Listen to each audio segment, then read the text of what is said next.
Understanding Humans, live.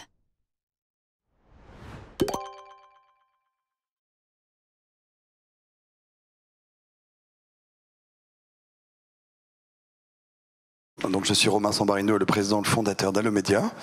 Et avec moi, mon acolyte et mon associé. Romain Rullier également, donc en charge du développement commercial et des partenariats. Et ravi d'être là ce matin avec vous. Donc aujourd'hui, on va vous faire on a quelques slides, mais globalement pour vous expliquer un peu la genèse d'où on arrive à analyser du CRM et du vocal en temps réel. Et on va vous montrer quelques démos live, donc c'est plus sympa. C'est pour ça qu'on a mis le en live. Allomédia, on a l'habitude, si vous connaissez un petit peu nos démos, de les faire en prenant des risques avec vous, et on va le faire, donc c'est pas grave, d'accord. Ne nous en voulez pas s'il y a des petits soucis, des petits couacs, mais en tout cas c'est plus fun et ça vous montrera vraiment comment ça fonctionne. Donc le thème, c'est le téléphone et le CRM se parlent en live. Mais d'abord, pourquoi on est là aujourd'hui? Qu'est-ce qu'on essaye d'apporter avec Allomédia? Aujourd'hui, vous savez qu'on est sur du vocal, la voix qui est en vogue, qui explose notamment depuis 2019. On a eu le début du hashtag Voice au CES en 2017 quand on participait là-bas.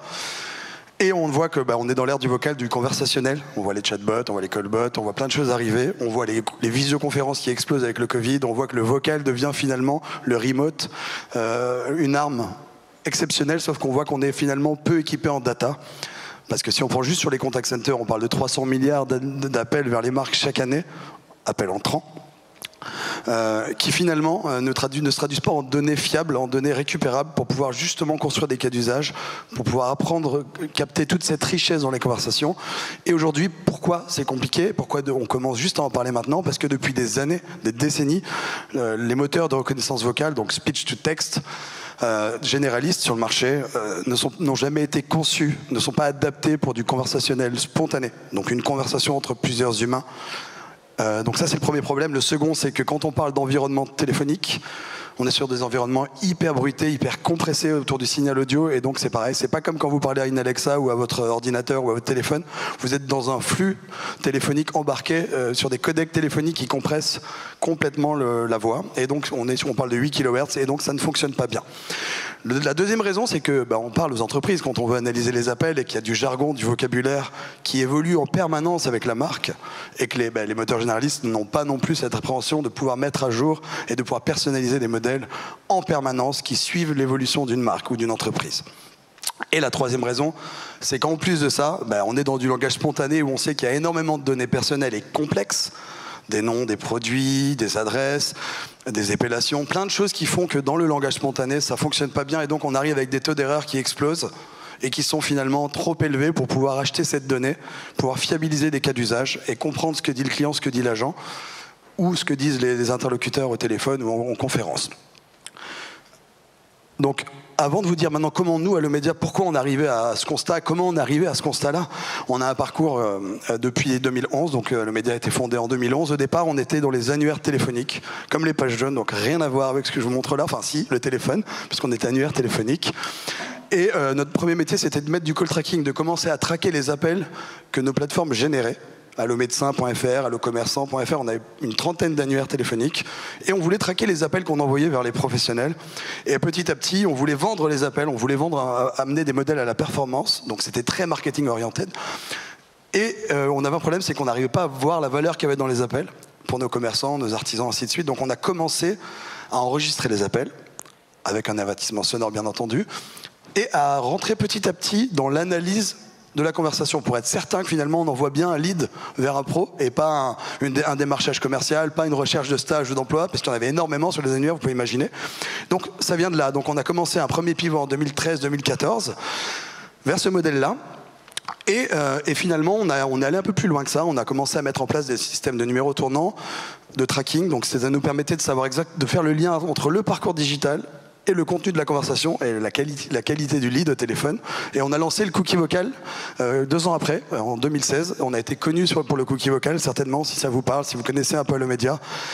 Et donc, on a finalement amené cette technologie, non pas pour nous, pour nos artisans, mais pour les marques qui avaient plus besoin de cette techno que nous. Parce que finalement, il y avait une rupture entre le canal digital et le canal vocal, téléphonique. Quand une personne arrivait sur un site, On était incapable de savoir ce qu'elle faisait, ce qu'elle disait au téléphone. Et ça, on a réussi avec le cookie vocal à finalement rallier les deux canaux, offline, online, et de pousser ça dans les outils marketing. Donc ça, c'était le premier cas d'usage qui nous a amené sur le vocal et fait surfer sur le début de la vague, fin 2016.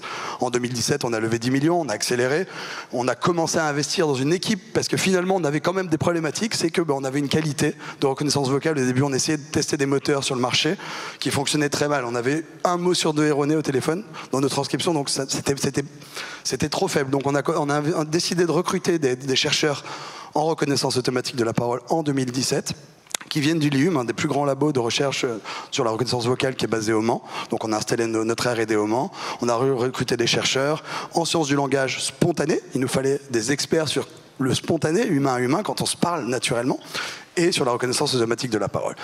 Et on arrive finalement ensuite en 2021 avec le meilleur moteur sur le temps réel et sur le batch, donc sur l'analyse des enregistrements audio, qui nous permet de pouvoir fiabiliser cette donnée. On va vous expliquer ça juste après.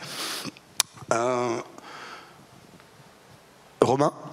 Oui, tout à fait. Juste pour rebondir sur ce que dit Romain, effectivement, après le constat que les moteurs de reco vocal généralistes, effectivement, manquaient de précision, nous, on l'a fait avec tous nos chercheurs, on l'a évalué aussi sur des vrais appels téléphoniques, des vraies conversations téléphoniques. Et ce qu'on a constaté, tout simplement, c'est que, effectivement, la précision était très pauvre et qu'on perdait 30 à 40% de ce qui se disait dans ces conversations dues aux erreurs de retranscription. Et c'est pourquoi Allomedia, effectivement, avec nos tout premiers clients, on a investi massivement sur des milliers d'heures de conversations call center, offshore, avec des forts accents, pour retravailler sur ce problème de précision et atteindre des niveaux qui sont, lorsqu'ils sont adaptés, parce qu'on le préconise pour tous nos clients, d'adapter effectivement chacun des modèles de langage à chacune des marques avec lesquelles on travaille, pour véritablement créer votre socle vocal et pour atteindre des niveaux de précision qui sont même supérieur parfois à la retranscription et à l'oreille humaine. Donc là, effectivement, ce différentiel, nous, on a une évaluation continuelle de la qualité et la performance de notre outil de retranscription pour garantir effectivement cette qualité et cette performance. Et derrière, bien entendu, on a des évaluations faites continuellement par notre R&D et bien entendu, on a fait valider ça aussi par l'ensemble de nos partenaires et de nos principaux clients, à la fois sur des usages temps réel et à la fois sur des usages post-appel. Donc ça, c'est des benches qui datent effectivement de 2021, où tous les ans, effectivement, nos partenaires et nos clients nous challengent effectivement sur cette précision. Et il s'avère qu'on arrive toujours en pole position face à des solutions concurrentes sur ce type effectivement de retranscription.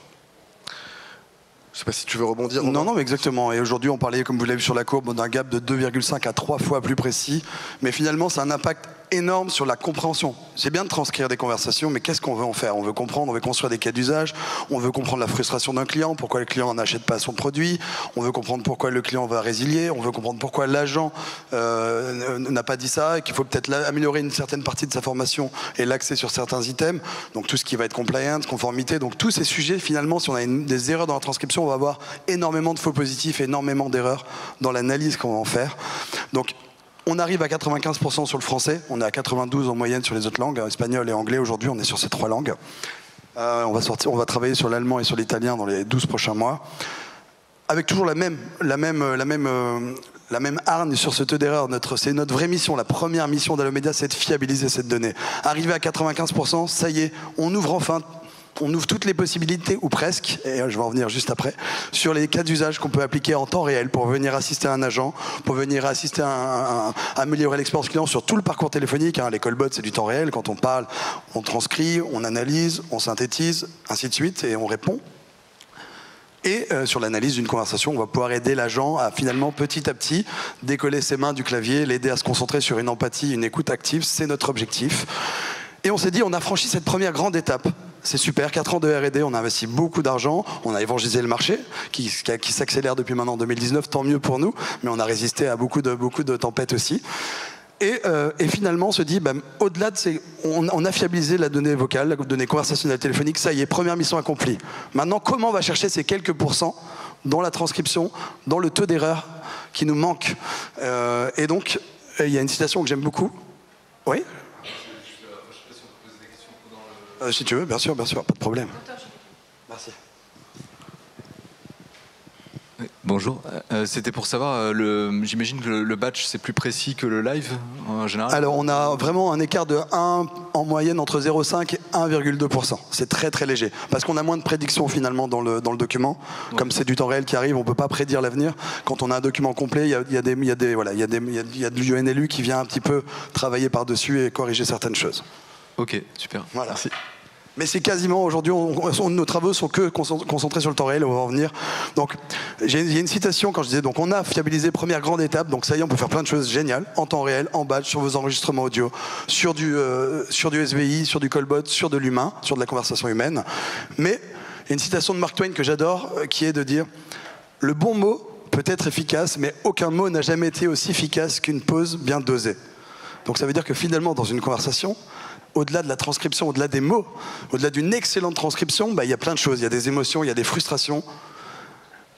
Et il y a des hésitations qui nous permettent de mieux comprendre finalement la conversation entre les humains, le biais humain. Je veux dire qu'aujourd'hui, à l'oral, on sait que il y a des disfluences verbales dans toutes nos conversations. Les les hésitations, les disfluences, le qui est le plus commun de tout, dans tous les appels, toutes les conversations, vous allez avoir des hésitations, que ce soit un agent ou un client, vous allez avoir des qu'on écrit EUH en français, mais dans toutes les autres langues, qu'on écrit UH, qui est le marqueur conversationnel le plus fort dans l'hésitation. Et pour les marques, comprendre l'hésitation, ça a une importance cruciale. On hésite tous au téléphone, on hésite quand on achète un produit. Et donc finalement, les hésitations viennent naturellement dans notre langage spontané. Donc c'est là où notre mission dans le spontané, c'est d'aller au-delà des mots, de continuer à les transcrire et de rentrer dans ces analyses émotionnelles qui nous permettent de lire entre les lignes, entre les mots.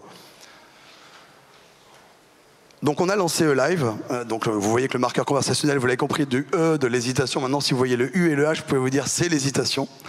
Les Français diront you souvent, mais on dit plutôt E, comme quand vous regardez une série américaine. Et le live, effectivement, qui est finalement la mission de pouvoir aider en temps réel, finalement, aider les humains à mieux se comprendre, mieux s'entendre, Understanding Humans Live.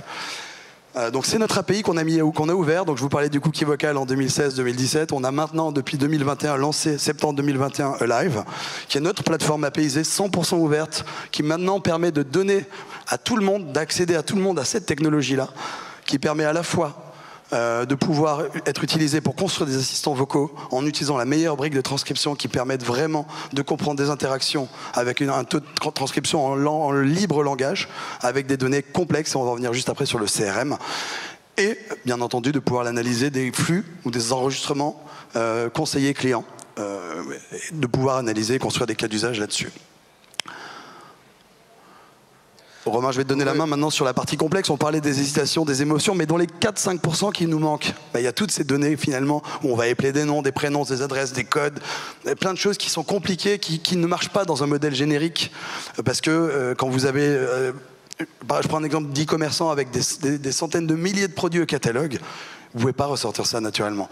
Il faut construire des modèles spécifiques à chaque interaction et dans un appel finalement, dans une marque, à son modèle, mais à ses sous-modèles également, d'adresses, de noms de famille de clients qui évoluent en permanence, qui sont des données CRM finalement, qui doivent être proches de la customisation, au plus proche de notre moteur. Et je te laisse, Romain, continuer. Oui, tout à fait. Et pour rebondir sur ce que disait Romain, effectivement, dans des vraies relations clients, call center, il y a énormément de données qui transitent, et de la donnée à caractère effectivement personnel, de la donnée à caractère bancaire, de la donnée de santé également. Et donc Allomedia a également développé effectivement des modes spécifiques qui nous permettent d'adresser toutes ces interactions à caractère complexe pour pouvoir effectivement la retraiter, la capter et la structurer pour les différents outils CRM qui peuvent être utilisés ou pour les différents systèmes d'information qui sont utilisés pour les marques. Aujourd'hui, cette donnée, elle est véritablement accessible, en vrai langage naturel, et ça, c'est une surcouche que Allomedia propose pour effectivement reformater, nettoyer cette donnée-là, pour qu'elle soit potentiellement exploitable par vos outils aujourd'hui, et qu'elle puisse effectivement servir de confort aussi à votre agent qui n'est pas forcément en train de saisir effectivement ce type de données complexes. Et puis on va passer à des exemples concrets. Quand on vous dit c'est du spontané, c'est du langage déstructuré au téléphone, finalement comment un système d'information peut comprendre ce que vous voyez à gauche, par exemple pour donner un numéro de plaque d'immatriculation dans l'assurance, quand les personnes vont vous dire ou le numéro client ou l'immatriculation un peu plus bas, ils vont vous dire moi c'est A comme Xavier, ils vont rajouter du bruit tiré plus loin, il y a plein de choses qui se disent que finalement, si on transcrit cette chaîne, qu'est-ce qu'on en fait? Pas grand-chose. On va sortir des mots, c'est sûr, on va se dire, bah, on a un super taux d'erreur, mais finalement, c'est pas interprétable, c'est pas compréhensible d'un système d'information et d'un CRM, puisque c'est pas normé, c'est pas normalisé. Donc on va maintenant au-delà de la transcription, on va aller dans l'interprétation de certains champs compliqués pour pouvoir faciliter la lecture et finalement construire des cas d'usage tout de suite compatibles avec les CRM et les systèmes d'information. Romain va vous faire une petite démo tout de suite sur 2 modes que vous voyez là. Là, c'est sur du serveur vocal, d'accord, en langage naturel, mais pour vous montrer qu'on est capable, par rapport au type d'interaction, donc on demande une plaque, on demande une adresse, de choisir le bon modèle de langage. Donc on a plusieurs modèles et on est capable de switcher en temps réel en fonction de la demande ou de l'interaction pour avoir l'exhaustivité des marques, des adresses postales de France, ainsi de suite. Toujours en large vocabulaire, en parlant normalement. On ne demande pas juste de faire des phrases avec des mots-clés. Et de capturer finalement les intents, les variables qui nous intéressent à l'intérieur de la chaîne et de la formater. Donc Romain, je te laisse faire une petite démo. Pas trop près du micro, mais approche-toi plus dans l'allée. Bonjour et bienvenue sur le CRM vocal d'Allomédia. Choisissez un mode. Bonjour, je voudrais épeler, s'il vous plaît. Appelez-moi un nom. Alors mon nom c'est Rullier, R-U-2-L-I-E-R, plus loin Sambarino, S-A-M-B-A-R-I-N-O. J'ai compris, Grelier Sambarino. Choisissez un mode. Je voudrais donner une plaque d'immatriculation, s'il vous plaît. Donnez-moi une immatriculation. Alors attendez, je cherche parce que c'est mon second véhicule. Attendez, j'ai la carte grise là, c'est bon, je l'ai trouvé. Donc c'est un B comme Bertrand, un X comme Xavier, tiré 389 RX. Voilà. Ah, R. J'ai compris, DX389 RX. Choisissez un mode.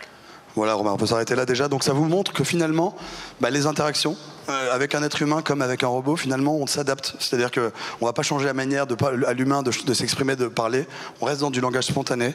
On sait que typiquement dans des interactions, là on prend l'exemple qui est très concret d'un sinistre dans l'assurance, un sinistré, on est au bord de la route, on appelle, on a besoin de la plaque, on a besoin du numéro de la carte, de la carte grise. Et finalement, on se rend compte qu'on ne l'a pas sur nous, on parle en même temps d'assistant, on le cherche, on explique, et tout ça, on gère l'interaction, finalement, la complexité, d'avoir des pauses, de marquer des temps, de rechercher, de donner 2 chiffres, puis d'autres chiffres, ainsi de suite. Donc c'est toute cette complexité que notre API est capable également d'interpréter, avec des silences qui sont gérés en fonction des typologies d'interaction. Donc ça aussi, c'est très important, c'est toute l'expérience client qu'on peut apporter à travers la compréhension de ces données complexes avant le reformatage. Donc ça c'était la première démo qu'on voulait vous montrer qui effectivement formate ces chaînes. Donc ça veut dire que nous là, ce que vous avez entendu, une fois que la voix de synthèse a traité en moins d'1 seconde la phrase, elle a tout de suite récupéré les chaînes qui nous intéressaient au bon format pour être compatible tout de suite avec le CRM, être croisé au CRM et dialoguer avec le système d'information. Donc ça c'était la première étape. Ensuite, ce qu'on vous disait c'est que pour qu'on puisse apprendre les modèles, les produits, les noms de famille, pour que les marques puissent finalement comprendre en langage naturel, bien orthographier les noms. Il y a tellement d'homophones dans les noms de famille. Donc si on est capable de se croiser à des bases de manière anonymisée, nous on ne garde aucune donnée, c'est du binaire derrière, on est capable finalement de mettre à jour des modèles de langage spécifiques en fonction des champs du CRM qui sont spécifiques et complexes, avec beaucoup de données. Quand on parle de beaucoup de données, c'est plus de 5000 données, par exemple, qui vont nous permettre d'avoir une exhaustivité et une bonne orthographe. Et donc un bon taux d'erreur, un petit taux d'erreur très très faible, pour arriver à des taux qui restent toujours au-dessus de 95% et de sortir facilement finalement, de créer ces cas d'usage qui fonctionnent avec l'ensemble de ses clients. Donc on a aujourd'hui réussi cette phase d'industrialisation, de se connecter sans aucun entraînement.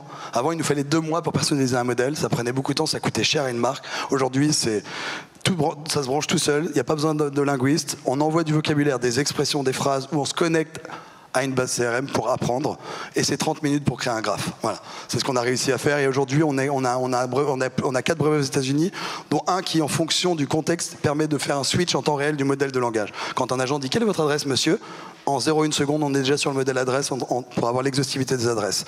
Donc c'est vraiment, maintenant, on fait du multimodèle by contexte. Donc on parlait du modèle générique sur le problème de départ, vers un modèle spécifique, vers du multimodèle spécifique. Voilà, donc on en est à cette étape-là aujourd'hui. Et on va vous le montrer juste après dans une démo qui va être aussi intéressante, je pense. Romain, je te laisse expliquer les démos. Oui, tout à fait. Effectivement, là, on va finir par une démonstration où Romain va effectuer, il va appeler effectivement le service client d'une marque et va d'abord être authentifié via une triple authentification sous différentes, via de la biométrie, via le numéro de téléphone, via le nom, le prénom, pour s'authentifier de manière automatisée. Derrière, on va être transféré aussi sur un appel via un agent. Je jouerai le rôle de l'agent et Romain jouera le rôle du client. Et on vous montrera comment embarquer en temps réel dans une conversation. Effectivement, on arrive à structurer de la donnée vraiment CRM pour finalement aider les marques et les téléconseillers à capter toute cette richesse d'informations que lui délivre le client pendant son appel et surtout pouvoir la réexploiter aussi derrière dans les différents outils qui sont utilisés par vos équipes. Merci Romain. Je vais juste me mettre déjà sur le deuxième écran pour la démo. Normalement, alors on a un Wi-Fi qui est public, on n'a malheureusement pas de câble Ethernet dans cette pièce. Donc on va essayer de... Normalement, ça passait pas trop mal sur le stand, les démos, donc je vais juste recharger cette page. Voilà, on n'est pas trop mal. Donc voilà, je reste sur cette page parce que vous allez voir au moment où je vais être mis en relation avec Romain, tout va s'afficher ici, vous allez voir ce qu'on est capable de capturer en temps réel. Mais je vais d'abord faire l'authentification sur le numéro. Donc je ne vais pas parler trop près du micro parce que c'est un système avec de la biométrie sensible. Bienvenue, vous pouvez créer votre espace personnel ou vous y connecter. Bonjour mademoiselle, je voudrais me connecter s'il vous plaît. J'aurais d'abord besoin de quelques informations. Pouvez-vous m'épeler votre prénom? Oui, c'est Romain, R-O-M-A-I-N. Maintenant, pouvez-vous m'épeler votre nom de famille? Sambarino, S-A-M-B-A-R-I-N-O. Pouvez-vous me donner votre date de naissance? 28-01-1986. Bien, j'ai compris. Romain Sambarino, né le 28-01-1986. Est-ce correct? Non. Juste enlever le haut-parleur, ne m'en voulez pas.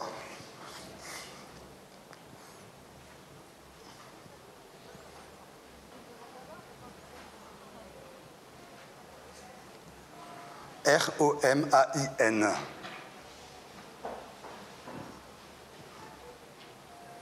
Sambarino, S-A-M-B-A-R-I-N-O.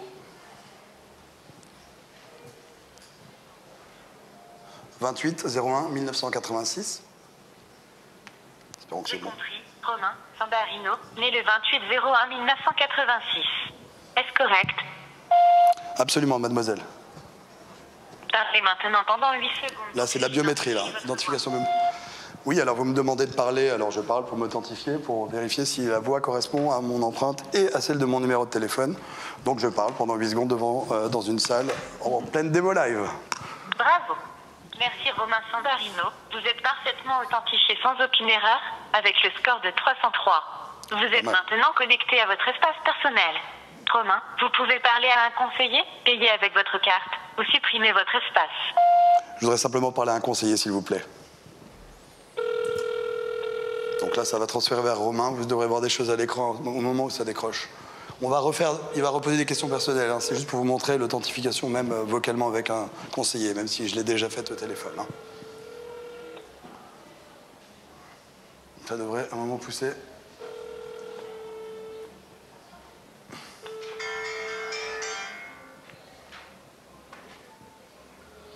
Allô, bonjour, Alexandre, à votre service. Comment puis-je vous aider aujourd'hui?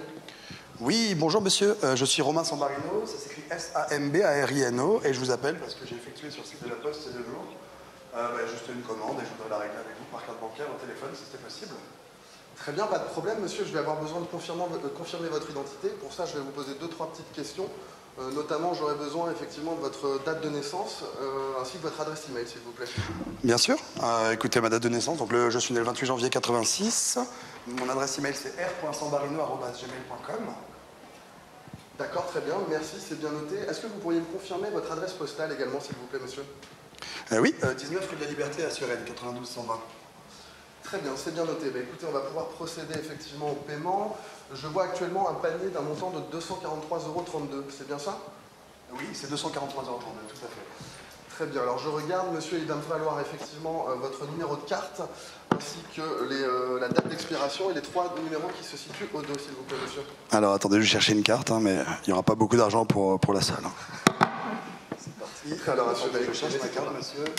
Un tout petit instant. Voilà, c'est bon, vous pouvez noter? Très bien. Oui, c'est bon, j'ai tous les outils qui... Rassurez-moi, c'est sécurisé. Hein. Très bien, oui. Tout est anonymisé, sécurisé.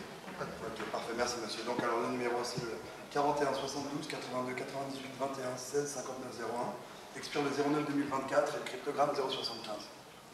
Très bien, c'est bien noté. Merci beaucoup pour ces informations, monsieur. Vous allez recevoir un SMS de confirmation.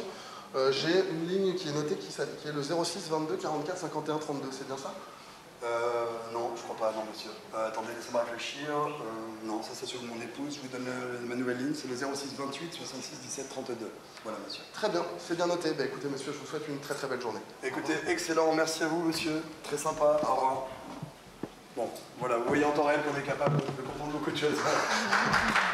Merci. Allez, je vais prendre le micro.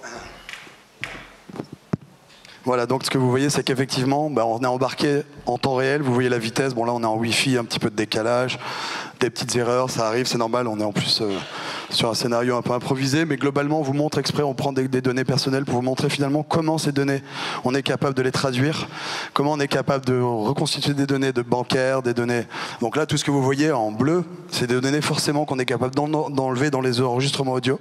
Ces parties personnelles de données personnelles, ou qu'on est capable de pouvoir anonymiser également, remplacer par des chaînes type prénom, nom de famille, épellation de prénom. Donc on est capable de les enlever dans l'audio et dans la transcription pour les marques, pour réutiliser notamment pour des études, pour garder la donnée plus longtemps. Et les systèmes de paiement comme ça, on est capable bien entendu de les faire de la même manière, aussi naturellement possible. Vous avez vu, j'ai parlé très vite, volontairement. Ça supporte les accents régionaux, ça supporte les accents offshore. On a vraiment travaillé sur cette acoustique de manière très rapide, et on peut le faire avec un serveur, un bot sécurisé. On est aussi sur des infras PCI DSS qui permettent d'avoir justement des traitements pour des robots sur des infras où on ne stocke rien, on fait juste passer de la donnée, on anonymise en temps réel, quand il faut anonymiser, où on capture et on renvoie la chaîne vers des infras dédiés bancaires. Voilà. Donc ça aussi, c'est des cas d'usage qu'on est capable de faire. Si l'agent veut passer d'un coup sur une infra avec un robot qui est capable, dans cette même facilité-là, de prendre des données, des chiffres et de normaliser ces données, on sait le faire. Donc voilà, donc tout ça finalement, quels sont les gains aujourd'hui? C'est de se connecter au plus près. Là, on ne vous a pas montré un CRM, on n'est pas rentré dans Salesforce ou dans Dynamics ou dans un CRM. On est capable de s'intégrer, nos API sont ouvertes. On a des partenaires qui nous ont déjà intégrés. On travaille avec Odigo, on travaille avec OBS, on travaille avec Worldline maintenant. On travaille avec beaucoup de gros partenaires qui nous intègrent déjà à leur connecteur CRM et qui viennent potentiellement justement pouvoir désambiguiser ces données et remplir des champs du CRM. Donc avec des données que vous voyez ici, qui sont des prénoms, des noms, des adresses postales, des produits, mais on va au-delà de ce que vous avez vu là. On est capable d'aller taguer beaucoup plus de choses dans les conversations qui sont, est-ce que le client il est frustré, pourquoi il n'a pas acheté, est-ce qu'il a trouvé que c'était cher, les objections, énormément de connaissances qu'on va travailler avec les clients qui vont s'inscrire dans le CRM et qui vont permettre d'enrichir la connaissance client, qui vont faire gagner un temps fou à l'agent pendant l'appel et après l'appel sur l'after call work. Donc déjà, pour vous dire, juste l'entité adresse postale, prendre une adresse pour un agent, c'est plus de 35 secondes. Donc vous avez vu la vitesse, quand je l'ai dit, ça s'est rempli seul, ça a poussé des infos. Donc imaginez sur des millions d'appels, juste chaque champ du CRM, la complexité. Et surtout quand parfois on fait appel à des personnes qui ne sont pas à l'aise sur l'écriture, sur l'orthographe. Il y en a beaucoup qui sont très à l'aise verbalement, mais qui ont besoin toujours de formation en continu sur l'orthographe. Ça permet de gagner beaucoup de temps pour éviter de faire répéter 3 fois un nom de famille, un email, ainsi de suite. Donc on travaille. Alors l'email que vous avez vu, c'est beau, mais c'est pas encore très fiable.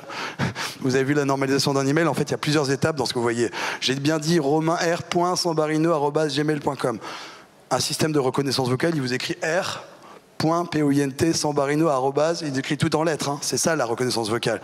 Donc nous, vous avez vu qu'on a une étape où on a normalisé cette donnée. Donc on a effectivement de la data science derrière qui va permettre de rationaliser, de comprendre les patterns, de voir effectivement que c'est un email et de pouvoir le reformater proprement. Mais il faut imaginer qu'il y a des personnes qui vont, quand on n'a pas le vocabulaire, si on n'est pas branché à une base de noms de famille qu'on sait orthographier, comme n'importe quel agent ne saura pas du tout l'écrire. Quand on donne un email pour la première fois à un agent, on l'épelle son email. Sauf si l'agent a déjà le nom de famille et bien orthographié, bien compris, comme un cerveau humain, comment ça s'écrivait. Donc vous voyez, il y a toute une désambiguation, je vais y arriver, et de l'interprétation qu'il faut reproduire comme un humain serait capable de le faire. Et aujourd'hui, de pouvoir l'automatiser en moins d'1 seconde, c'est faciliter la vie des agents. C'est pouvoir interagir avec ce que dit l'agent et le client. Et c'est pouvoir effectivement commencer à capturer de la donnée qui va au-delà de ce qu'on demande de saisir un agent et avec beaucoup moins d'erreurs, in fine. Voilà, donc déjà à ce niveau, est-ce que vous avez des questions? N'hésitez pas. Live du coup aussi. toute la partie, voilà, c'est ce qu'on voulait vous présenter aujourd'hui, c'est effectivement cette plateforme E-Live qui vous permet effectivement d'aller construire et capter toute cette donnée finalement CRM ou structurée que vous souhaitez capter dans vos conversations téléphoniques clients. Elle s'articule effectivement autour de notre cœur de moteur de transcription spécialisé sur des conversations téléphoniques humain-humain. Et puis derrière, d'appliquer les différentes briques et fonctionnalités uniques qu'on vous met à disposition pour effectivement avoir la meilleure fidélité et la meilleure captation de ces données-là dans vos outils CRM et systèmes d'information. Donc vous voyez effectivement, comme on disait, le core platform de Live, c'est la transcription native customisée. On ne parle pas de modèle généraliste, maintenant vous l'avez bien compris, on arrête avec ce terme, on parle de modèle personnalisé pour la marque et pour son CRM. Donc il y a plusieurs entités, plusieurs modèles de langage qu'on est capable de construire de manière industrielle maintenant, sans entraînement, sans capacité, sans besoin de formation linguistique. Et derrière, on a toute cette brique qui vient enrichir, qui vient se mettre on top de la transcription, comme vous l'avez vu, qui vient normaliser, repérer contextuellement de la donnée. Donc on utilise du Named Entity Recognition sur notre méthode en data science. C'est vraiment pouvoir détecter dans un contexte une entité, c'est pas juste une recherche de mots-clés ou d'expressions, c'est tout ce qu'il y a autour dans la conversation qui nous permet de dire que là c'est une date de naissance, là c'est une date normale, ainsi de suite, d'accord? Ce que vous avez pu voir dans la démo. Ensuite, il y a la normalisation, il y a le tagging, donc tout ce qu'on veut pouvoir taguer en temps réel, toute la brique Enrich, la biométrie, tout ce qu'on va être capable. Donc là, sur la biométrie, c'est pas notre brique, on bosse avec WeSpeak, il y a un acteur qui est ici, la petite brique de biométrie qui vient juste identifier l'identité vocale et l'authentification qu'on a intégré dans la démo que vous avez vue là, qui sont sur le stand un peu plus loin, avec qui on commence à travailler. Également, qu'on a embarqué dans notre plateforme, donc ce qui veut dire que c'est utilisable. Et on va pouvoir amener des choses, tout ce qui va être ponctuation automatisée, qui va bientôt sortir, tout ce qui va être traduction automatique. Vous pouvez imaginer en temps réel de traduire tout ce qu'on peut enrichir autour de la transcription finalement en live. C'est le but de notre plateforme, c'est d'ouvrir tout ce que vous avez vu à l'écran, de le rendre disponible à tous nos partenaires, à tous nos clients qui veulent développer, qui veulent facilement intégrer, rentrer les flux et pouvoir intégrer ça dans les outils qu'ils veulent, donc en sortie, dans les intégrations et les systèmes d'information. Voilà, donc si vous avez des questions, en tout cas, nous, on n'a pas prévu de faire plus long pour vous ce matin. On voulait juste vous montrer ces démos. Si vous avez besoin qu'on parle de cas d'usage, on ne va pas vous monopoliser la salle ce matin. On sera sur le stand D57 à l'Omédia et on sera ravis de vraiment d'échanger avec vous parce qu'il y a énormément de choses qu'on est en train de construire. Alors le temps réel, c'est encore tout nouveau. On a pris un peu d'avance là-dessus parce qu'on sait que c'est les cas d'usage qui sont en train de s'ouvrir, qu'on a accès aux flux, que les opérateurs font évoluer leur infrastructure. Donc on est capable de faire beaucoup plus de choses sur le temps réel. Nous, on s'est branché, on est également opérateur depuis 2014, non pas pour vendre de la minute ou de la communication, pour pouvoir s'intégrer facilement dans tous les systèmes d'information téléphonique. Et donc aujourd'hui, on a une connaissance, on est déjà avec des gros opérateurs en partenariat. Ça veut dire que en général, pour la plupart des clients, on peut déjà nativement construire voilà, rapidement et très très vite, en quelques jours, se brancher pour tester. Moi, je veux bien poser 2-3 petites questions. Ouais. Donc, c'est une solution qui est disponible en SaaS. Absolument. Voilà, donc c'est payé, c'est comment le mode commercial? Alors, je vais laisser Romain là-dessus. Alors, c'est en SaaS, c'est hébergé uniquement en France. Donc, c'est serveur sécurisé. On est sur l'infrastructure OVH, Roubaix-Strasbourg, redondée. Donc, on a eu un incendie il y a quelques temps, mais on a heureusement qu'on a été de l'autre côté aussi. Et sur Azure, donc tout est PCI DSS sur l'infra Azure Paris. Voilà. Et Romain, sur le modèle économique? On est sur des modèles assez classiques de consommation à l'heure et puis d'engagement mensuel de consommation. Voilà. Comment? Monte un petit peu ton micro. Ah, pardon. Et donc effectivement, on va se rapprocher des technos GAFAM existantes sur le modèle. Bien entendu, nous, on est là pour démocratiser les usages, vraiment faciliter l'accès à cette donnée-là et cette donnée à vos équipes. Donc on est vraiment très agressif sur la partie pricing vis-à-vis de nos concurrents. Et voilà, on serait ravis d'en rediscuter avec vous. Mais globalement, il faut se dire que c'est plus aussi coûteux que ce que ça ne l'était et c'est bien plus précis. Voilà. On a fait un vrai gros boulot sur l'infra. On a des ingénieurs infra chez nous pour la partie cloud qui nous ont permis justement pour vous répondre. Avant, le batch était beaucoup moins cher que le temps réel parce que le batch, on peut prendre des enregistrements le soir, la nuit, ainsi de suite pour les renvoyer le lendemain. Pour certaines marques qui ont des gros volumes, on le fait notamment pour un grand opérateur téléphonique. On prend 5000 heures par jour la nuit, tous les jours, et on analyse et on transcrit. Mais aujourd'hui, on a réussi à être moins cher sur le temps réel que sur le batch. Parce qu'on a fait un travail de malade sur nos infras qui nous permet vraiment d'arriver à des prix pour nos partenaires qui sont revendeurs, parce que forcément, ils ont plus de volumétrie qu'un client en direct avec nous. Donc on traite les deux, des clients directs. Mais aujourd'hui, on a une grande force avec nos partenaires, c'est de pouvoir justement encore baisser les prix parce qu'ils s'engagent sur des gros volumes. Et on arrive à être plus de 3 fois moins cher que les techno GAFAM que vous pouvez voir sur le marché aujourd'hui pour ces partenaires-là. Donc de manière générale, on est déjà moins cher. On a réussi en 2021 sur le nouveau pricing model, le pricing 14, catalogue ce pari aussi, voilà, au-delà de la qualité. Et le SaaS vous permet effectivement de bénéficier toujours des dernières évolutions et des dernières innovations qu'on est capable de proposer au jour le jour dans les différents sprints de nos équipes tech et nos équipes dev, quoi. Une question? Borja. Mon partenaire aussi, Borja. Ouais, je voulais savoir où vous en étiez sur les différentes langues, parce que le français, on sait que ça marche super bien, et nous, on attend aussi des langues essentiellement européennes. Exactement. Bonne question. Écoute, on a travaillé sur l'anglais US, on a plutôt un modèle très robuste sur l'anglais américain. On est en train de travailler sur un modèle anglais UK, donc un peu plus, ça fonctionne très bien quand même sur le modèle US, mais avec de l'adaptation vocabulaire forcément et des accents aussi différents. On a sur la deuxième version de notre modèle espagnol, plutôt européen pour le coup. On a une adaptation qui se fera de l'autre côté de l'Atlantique, mais pas tout de suite, plutôt dans 12 mois. Et on va travailler certainement dans les 12 mois sur le premier modèle allemand, le premier modèle italien. Donc là, c'est je ne peux pas dire de mensonge, ça va être entre 12 et 16 mois, pour être plus précis, parce qu'il y a un vrai boulot, il faut recruter un linguiste natif. On fait pas ça, on fait vraiment ça de la même manière, on veut reproduire. On a une méthode qui nous permet de monter dans les mêmes niveaux d'accuracy, de précision, et on veut surtout pas dégrader notre méthode et surtout pas notre image, qui est vraiment de fiabiliser cette transcription en temps réel. Oui, c'était pour avoir des précisions. J'ai pas très bien compris la phase sur l'authentification, sur la biométrie. Ouais. Ça fonctionne comment et ça sert à quoi? En fait, c'est pour Alors, que c'est bien la bonne personne qui. Ouais, en fait, c'est pour aller un peu plus loin dans le CRM, c'est-à-dire qu'on est capable d'identifier avec une nouvelle clé qui est l'identification vocale, qui est la biométrie, le biomarqueur. Ça permet d'aller plus loin ça permet d'éviter la fraude, notamment pour les systèmes de paiement. Quand on fait des paiements par téléphone, il y a beaucoup. Je prends l'exemple de la SNCF. On sait qu'il y a des cas d'usage en ce moment, ils recherchent des choses là-dessus, on discute avec eux. Il y a beaucoup de fraudes, notamment l'été, de gens qui achètent des billets avec des cartes qui ne sont pas les leurs au téléphone et qui payent des billets ou qui partent dans moins de 48 heures. Et donc finalement d'identifier un client, de pouvoir l'enrôler. Donc bien entendu, il faut son consentement au préalable. Il faut qu'il s'enrôle au début pour la première fois. Quand on crée un espace vocal, il y a besoin de poser quelques questions personnelles, de pouvoir parler. Dans la démo, on est capable de vous montrer l'enrôlement dès l'enregistrement jusqu'à l'authentification. Mais c'est tout simple finalement, c'est quelques questions et on fait parler un tout petit peu la personne pour avoir son empreinte. C'est consenti bien entendu, et derrière on est capable de l'identifier, donc assurément de savoir que c'est bien elle qui parle au téléphone.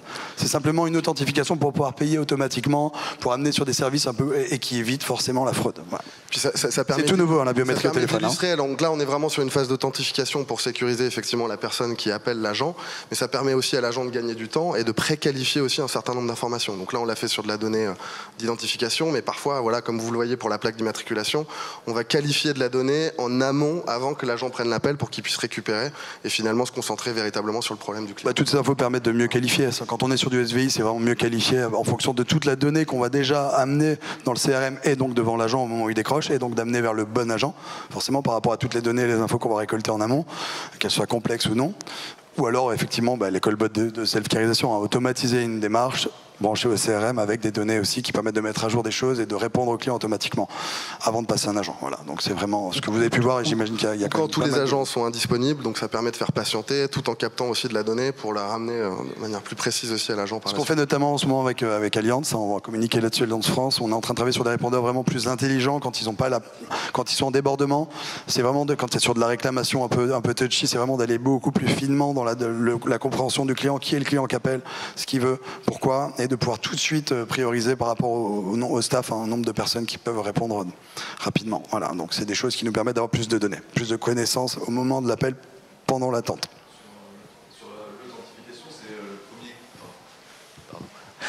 Sur l'authentification, c'est d'abord je donne mon numéro d'adhérent, après j'enregistre pendant 8 secondes, du coup vous gardez une empreinte, c'est ça? Et si je rappelle genre 2 semaines plus tard, vous allez jouer l'empreinte que vous avez préenregistrée avec ma voix, c'est ça? Alors là, sur les systèmes d'authentification, ce que veulent commencer à faire les banques, c'est des discussions toutes fraîches. Cette démo, elle est toute nouvelle. On discute à peine avec Accor, avec quelques grandes boîtes en ce moment qui s'intéressent parce qu'elles veulent minimiser la fraude au téléphone sur des paiements. Donc oui, c'est ça. C'est qu'une fois que vous vous rappelez, on va vous demander de parler une fois qu'on vous a identifié d'abord avec votre question personnelle, le prénom, le nom. Okay. Si on sait que vous avez un enrôlement avec votre date de naissance ou pas, on va vous poser cette 4e question. Vous voyez, tout dépend de où on en est dans l'étape du CRM, où on en est dans l'étape de la connaissance du client, s'il a accepté ou pas de donner son empreinte, mais ça va forcément réduire la fraude. Voilà. Ok. C'est plus clair? Super. Ouais, merci, Ok. c'est la première fois que je le voyais, c'est pour ça. Eh ben voilà, on a essayé de vous la mettre en live et elle fonctionne plutôt bien. Et ça permet aussi d'identifier des voix parmi tant d'autres. Si on sait que dans un enregistrement, on a eu un fraudeur qui à un moment, sur cet appel-là, c'est finalement un paiement qui a été frauduleux, il y a des méthodes d'identification vocale qui permettent sur la base de l'enregistrement, mais ça c'est un peu plus touchy légalement pour l'instant. Parce que c'est pas un consentement forcément. Il y a un consentement, mais ça reste encore des choses qu'on est en train de regarder au niveau de la CNIL avec nos partenaires et tout, pour pouvoir justement aussi aller chercher des voix qui ont été frauduleuses et les blacklister entre autres des prochains appels. Des prochains appels ou de pouvoir avoir un score de confiance qui d'un coup, ou de fraude qui monte d'un coup en temps réel, pour un agent par exemple. Voilà. Une dernière question. On est dans les temps. C'est bon. Oui, on a un stand, c'est le D57. D57. Et venez avec plaisir, on a du café, des madeleines et surtout des démos. Et on est toujours de bonne humeur, vous pouvez rigoler avec nous sans problème. Et on pourra parler de... Voilà, on travaille, aujourd'hui on analyse plusieurs millions d'appels par mois sur le français. Donc on a EDF, La Poste, SFR, Free, Bouygues comme clients, enfin beaucoup de grands clients dans les telcos, les énergiciens. Et tout ce qui va être assurance mutuelle et services, c'est vraiment nos secteurs en France qui marchent bien et sur lesquels on commence vraiment à avoir une accélération très forte des besoins, des demandes, des cas d'usage, des ROI qu'on a forcément en face de chaque cas d'usage. On a une équipe qui est très orientée cas d'usage. Malgré le focus technologique qu'on vient de faire ensemble, on est très orienté besoin métier en permanence, malgré le fait qu'on travaille en indirect avec des partenaires, on amène toute cette connaissance en permanence dans les besoins de nos clients et dans le retour sur investissement de la solution. Merci à tous, excellente journée, excellent salon. Et puis n'hésitez pas à venir boire un coup ce soir sur notre stand aussi. Merci. Merci. Merci. Live. Understanding Humans. Live.